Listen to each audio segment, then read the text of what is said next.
అతివేగం అత్యంత ప్రమాదకరం. అతివేగం అత్యంత ప్రమాదకరం. నువ్వు చచ్చిపోయావు, మళ్ళీ తిరిగి బ్రతుకుతునుకుంటున్నావా? ఒకటే జీవితం, ఒక్కసారి చచ్చిపోయావా నరకానికి జారిపోయినట్టే. నీకు నచ్చినట్టు బ్రతికి దేవుడిచ్చిన ఆయుష్ని జాగ్రత్తగా కాపాడుకోవాలి.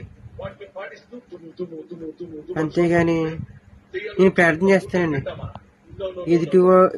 ఎదురుకొచ్చేవాడు కూడా నాలాంటి వాడే తండ్రి. తాగేసి అజాగ్రత్తగా అతివేగంగా ఫోన్ మాట్లాడుతూ డ్రైవ్ చేయకూడదని ప్రార్థన చేస్తాను. ఇది మంచి మనసు ఉన్న వాళ్ళకే